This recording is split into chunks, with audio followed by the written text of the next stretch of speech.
Blabla, trucs de filles, make-up, des avis, des revues, filles futiles. Et rock and roll. Blabla, trucs de filles, make-up, des avis, des revues, filles futiles. Et rock and roll. Bla. Hello tout le monde, alors je reviens aujourd'hui pour faire enfin la vidéo avis revue sur les derniers pinceaux Real Techniques de sortie, donc les duos fibres en édition limitée qui se présentent comme ceci avec 3 pinceaux.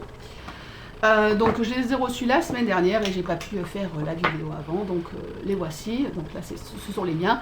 Donc je vous parle de tout ça juste après. Vite fait, je vous parle de mon teint et de mon make-up du jour. Donc le make-up du jour, j'ai fait assez simple parce que comme j'ai gardé mes lunettes, je ne peux pas me maquiller comme je veux quand je n'ai pas mes lunettes puisque je suis une vraie top. Oups. Je me suis maquillée avec le Jumbo de chez Peggy Sage en teinte prune qui est donc le 165 qui est un de mes Jumbo préférés de la marque. Enfin, je les ai tous. Celui-là j'aime beaucoup, je trouve qu'il va bien avec mes yeux. Donc voilà. Un petit peu de crayon noir Perversion, un petit peu de mascara, donc le 100% naturel de Physician Formula. Et puis c'est tout. Et pour les lèvres, je teste un nouveau produit Peggy Sage, donc c'est le feutre à lèvres plus baume. Donc il faut que je fasse une vidéo pour vous parler des produits Peggy Sage que j'ai testés aussi. Et pour le teint, je porte le lifter de Maybelline que je suis aussi en train de tester en teinte vin beige éclat. Donc ça aussi il faut que je fasse une vidéo, si j'ai le temps je fais une petite vidéo juste derrière pour vous en parler. Et puis je me suis filmée en train de l'appliquer. Donc voilà, allez, on va donc commencer à la vidéo avec les duos fibres. Donc déjà, qu'est-ce qu'un duo fibre? Il n'y a peut-être pas tout le monde qui sait, je ne sais pas, parce que moi aussi, hein, quand j'ai commencé à acheter des pinceaux, le duo fibre sur le coup, j'ai pas très bien compris ce que c'était. Donc je vais prendre un exemple, voilà, tout simple et que tout le monde connaît, qui est pour moi un des meilleurs duos fibres. Donc c'est mon 187 de chez MAC.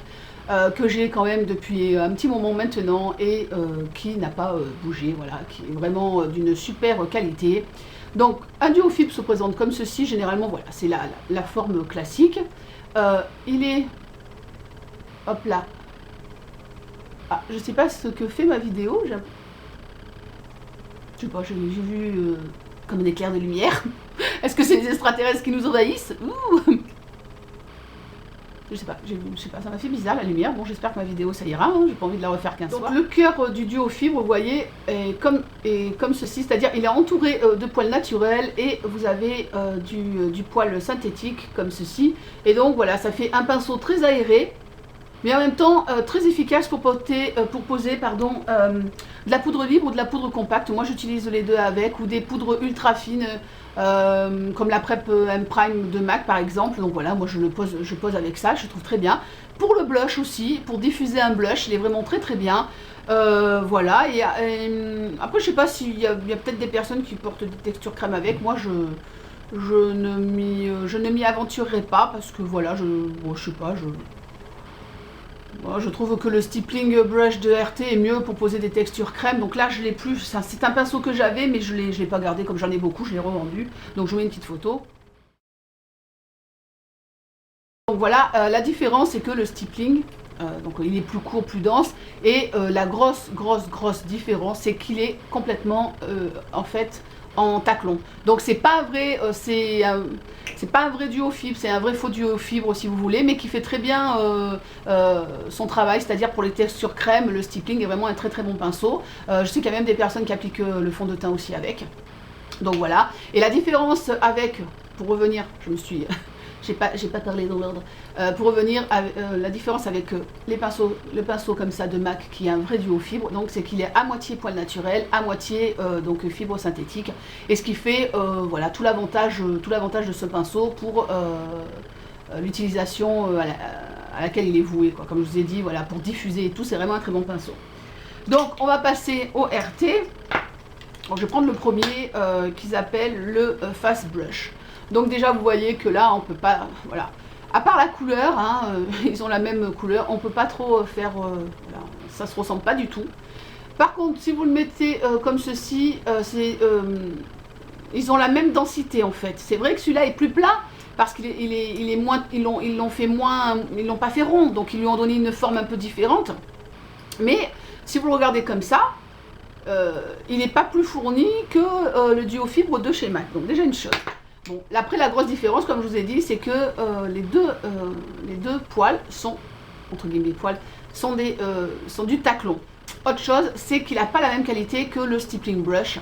Celui-là, il fait un peu plus, je sais pas comment vous dire, je vais pas vous dire pinceau en toc, ça voudrait rien dire, mais ça fait moins, il fait un peu plus plastoc que le stippling brush en fait. Je sais pas comment expliquer. Bon, par contre, moi je le trouve très très doux. Là, je peux pas, moi je vais pas dire qu'il pique ou qu'il perd ses poils. Moi, franchement, ça m'est pas arrivé du tout. Je sais qu'il y a des personnes qui ont trouvé qu'ils perdaient les poils quand ils l'ont lavé. Voilà, moi il est très bien. Après, il y a des pinceaux qui peuvent avoir des défauts. Hein. Ça peut arriver. Ça m'est arrivé avec un RT qui a perdu tous ses poils parce qu'il était mal scellé en fait. Donc voilà, là il n'y a pas de. Il n'y a pas de problème. Et je l'ai utilisé pour 3 choses. Et je trouve qu'il fait très bien ces 3 choses. Donc, pour la poudre libre, première chose, poudre libre ou poudre compacte pour tout le visage. Donc, avec un prime de MAC ou ma poudre minérale, donc porcelaine de Lily Lolo, ou encore ma Ben Nye et la dernière compacte que je teste, qui est l'équivalent de la Prep Prime chez Péglissage. Pareil, j'ai testé. Moi, je trouve qu'il fait bien son travail. Après, c'est vrai que la forme n'est pas très académique, donc quand vous posez, moi je tapote et je fais des ronds. Donc voilà, franchement, ça me dérange en rien. Très bien. Deuxième utilisation pour porter le blush, par exemple, comme ce genre de blush là. Donc ça, c'est mon dernier blush que je me suis acheté chez Physician Formula, je vous en avais déjà parlé. Alors, c'est un rose comme ça qui a l'air assez tendre, mais il est un petit peu vicieux. C'est que si vous arrivez avec votre pinceau RT, donc celui-là, c'est le blush brush, vous arrivez, vous y allez, c'est bon. Hein. Vous ressemblez à une voiture volée, c'est pas le but. Hein. Donc, je le trouve très bien pour faire ça. Alors, pour la forme, pour l'utiliser, on ne va pas l'utiliser comme ça. On va prendre vous en prenez un petit peu sur le bout et vous posez et vous faites des petits mouvements circulaires et il pose très bien, voilà, les fonds de teint, les blushs un petit peu violents, ça diffuse vraiment bien. Maintenant, pour le fond de teint, comme pour mon MAC, je l'utiliserai pas du tout pour ça, mais voilà, pour ces 3 utilisations, je le trouve très bien. Maintenant, comme la majorité des pinceaux, pas plus, pas moins, est-ce un indispensable? C'est à vous de le dire, c'est à vous selon les pinceaux dont vous disposez. Pour moi, ce n'est pas un indispensable parce que j'ai déjà mon duo fibre là qui est très très bien. Donc voilà, mais si vous n'en avez pas et que vous voulez tester, voilà, moi je le trouve vraiment, bien. C'est vrai, voilà, c'est juste la forme qui n'est peut-être pas académique, mais si on sait s'en servir, il n'y a pas de problème. Donc, ça va un petit peu se gâter quand on va arriver au deuxième, c'est-à-dire le contour brush. Ah non, j'ai oublié l'utilisation, excusez-moi. Donc pour mettre la troisième utilisation pour faire le contouring. Celui-là, je l'ai utilisé pour le contouring. Enfin, moi, je fais pas vraiment un vrai contouring, mais enfin, avec ma Newton de chez Dior, voilà, je peux faire un peu là, ou faire un peu comme ça, ou faire, enfin, vous voyez. Je le trouve très bien pour cette utilisation aussi. Je trouve pas trop gros, pas trop petit. Donc voilà, pour ça aussi, il est très bien. Donc je récapitule parce que c'est vrai que j'ai pas peut-être été très claire. Pour les poudres, donc pour le visage, poudre libre et poudre compacte. Pour les blushs, pour bien diffuser. Et troisièmement, pour faire un contouring léger et diffus. Voilà. Donc le deuxième, c'est celui-là qui s'appelle le contour brush. Là, je suis un petit peu plus partagée dans le sens où, pour faire un contouring avec un petit pinceau comme ça, je sais pas, hein. Bon, moi je suis pas une spécialiste du contouring, hein, c'est pas ma cam, mais bon quand même, c'est un peu petit. Par contre, pour poser la touche lumière, donc ça s'appelle l'highlight ici, voilà, un highlighter ici, voilà, quand ils ont des textures crème comme le NARS, pour ne citer que lui. Voilà, pour poser là, à la limite, mais sinon, je vois pas trop, et je trouve bon. Je trouve qu'il pique un peu. Évidemment, hein, on fait pas comme ça, hein, quand on se pose une crème ou un machin, on n'est pas comme ça, mais c'est vrai qu'il picote un peu, hein. Ça n'a rien à voir avec la douceur des autres pinceaux RT que j'ai, bon. Voilà, c'est un peu genre certains pinceaux 1 € ELF si vous voulez la qualité là, hein, vous voyez, j'ai dit genre certains, j'ai pas dit tous, j'ai pas été trop méchante, hein, mais voilà, bon ça, je suis un peu plus réservée, à part lui mettre si on lui met des textures crème, je pense il est peut-être plus doux. Bon voilà, si vous l'utilisez comme ça va, mais ouais, c'est sûr que dès que vous faites ça, dès que vous l'utilisez le bout en fait, c'est pas agréable, hein. Et le dernier qui est appelé le A-Brush. Donc celui-là, alors je suis un peu embêtée parce que un petit duo fibre pour les yeux, Je ne sais... Ouais. Je sais pas trop... c'est pas... Je trouve ça très très utile. À la limite, vous pouvez poser votre touche lumière, mais bon, moi la touche lumière, généralement je suis généreuse avec ma touche lumière, et ça c'est quand même un pinceau qui diffuse. Mais bon voilà, pour poser là. Après pour faire la banane, pour estomper dans la banane, ok, le seul problème c'est que quand vous faites une banane complète comme ça, on a testé avec Laurent, on a rigolé. Hein. Donc voilà, par exemple pour estomper comme ceci, voilà c'est dur, j'ai les lunettes, excusez-moi, ça pique. Non, franchement la vérité il pique.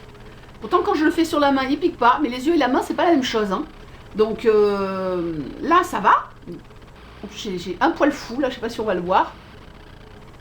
Je pense qu'elle me fait la caméra, elle recommence à faire des flashs de lumière, c'est bizarre. J'ai un poil qui est un peu en hauteur là qu'il faut que je vire. Alors quand j'ai des poils comme ça, je vais vous montrer. Ça peut vous servir. Quand mon pinceau a un poil un peu, ce que j'appelle un poil un peu fou qui dépasse, je le prends avec la pince à épiler et hop je le tire. Voilà, tout simplement. À part ça, voilà, il pique. Je le trouve pas très agréable, donc texture crème, vous pouvez plutôt prendre le shading brush qui fait très bien son travail que celui-là. Voilà, donc si vous avez déjà beaucoup de pinceaux RT, moi je suis pas sûre que ça vous soit très très utile. Mais voilà, donc c'est vrai que je suis un petit peu déçue quand même, je suis un petit peu mitigée parce que on a connu tellement mieux avec RT, on a connu d'ailleurs que du bon. Moi, comme je vous ai dit, voilà, j'ai vraiment connu que du bon avec RT. Tous les pinceaux que j'ai testés chez eux, je les ai trouvés doux. Je les ai trouvés multifonctions, je les ai trouvés pratiques, je les ai trouvés faciles à laver, faciles à sécher. Enfin, je leur ai trouvé toutes les qualités du monde, mais surtout la douceur et voilà, le multifonction. Là, à part celui-là, voilà. Donc c'est mitigé, mais en même temps je dis pas non plus que c'est de la grosse merde, hein, je me permettrai pas de dire ça, parce que je le pense pas, mais voilà, on a connu mieux. Donc c'est pour ça que en même temps je suis contente d'offrir un kit, je sais qu'il y a des personnes qui veulent quand même tester, et en même temps, ça me gêne un peu dans le sens où généralement j'offre des produits que je trouve vraiment très bons, et là j'ai pris les devants parce que pour moi il était clair que ça allait être très bon, et que j'allais être voilà, super ravie, voilà. Bon, ma revue est quand même assez positive, je ne suis pas trop méchante, mais si vous avez plein de pinceaux, je ne vous conseille pas spécialement de les acheter, honnêtement. Hein, voilà. Maintenant, comme je vous ai dit, je vous offre un kit, donc profitez, si vous voulez les tester et que vous n'avez pas envie de dépenser de l'argent, tentez votre chance. Donc je vous donne de suite les conditions. Comme d'habitude, je vous les mets aussi en barre d'infos. Donc évidemment, être abonné à ma chaîne, vivre en France ou en zone européenne. Donc je vais faire tous les pays alentours. Belgique, Suisse, Espagne, Italie, Pays-Bas, etc. Si vous êtes mineur, avoir l'autorisation de vos parents pour donner votre adresse. Et puis je vais vous poser une petite question et vous répondez à la petite question dessous. Pour ce jeu-là, je vais faire une participation par jour et par personne parce que vous pouvez aussi avoir plusieurs pinceaux que vous aimez. Hein. Donc voilà, vous pouvez tous les jours venir participer. Donc la question est simple. Quel est votre pinceau préféré de tous les temps? Ou quels sont vos pinceaux préférés? Parce que vous pouvez tous les jours venir donc me donner une autre réponse. Et puis je crois que j'ai tout dit, elle a été un petit peu difficile à faire cette vidéo, donc j'espère qu'elle sera, pas trop fouillie. Je vous fais des bisous et je vous dis à très vite sur YouTube et sur Facebook. Tchuss and rock'n'roll. Blabla, truc de filles, make-up, des avis, des revues, filles futiles. Et rock and roll.